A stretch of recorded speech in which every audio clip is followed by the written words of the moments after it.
મહેપતના પોતાના માણસો, એના ખાસ માણસો લોકોનું કાંડ કરી નાખે, લોકોની જમીન ઘસી નાખે, લોકોના રૂપિયા લઈ લે, ત્યારે મહેપતના મોઢેથી એવું નથી નીકળતું કે હું પોલીસના અધિકારીઓ સાથે વાત કરું અને આનો કંઈ નિકાલ લાવું. ત્યાં મહેપત ચૂપ થઈ જાય છે. નમસ્કાર મિત્રો, દિવસે ને દિવસે આ જયેશ રાઠોડના વિવાદી વિડીયો વધુ પડતા આવી રહ્યા છે. તમે જોઈ શકો છો, મહેપતસિંહ બાપુનો વિરોધ બાદ તેને જિગ્નેશ મેવાણીનો પણ વિરોધ કર્યો હતો. તે પછી ફરી એકવાર મહેપતસિંહ બાપુનો વિરોધ કરતો આ વિડીયો દેખાયો છે. આ વિડીયો સંપૂર્ણ માહિતી રીતે જોઈને મિત્રો પછી આગળ ચર્ચા કરીએ. કારણ એના પોતાના માણસો છે. તો આનાથી પ્રશ્ન એવો પણ છે, શું આ જે બધું થાય છે એમાંથી એને કંઈક આર્થિક લાભ થાય છે? આર્થિક લાભ થતો જ હશે, એટલા માટે કરે છે.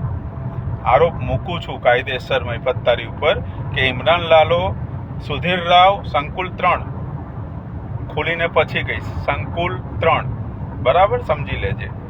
તો આ રૂપિયો ક્યાં જાય છે?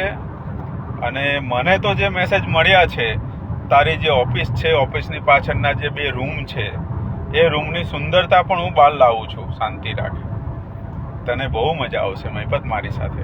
તું મારી પાછળ જે રીતે હાથ ધોઈને પડ્યો છે ને, તારા તે ભૂંડની લીંડીઓ મારી પાછળ મોકલી છે, મોકલ.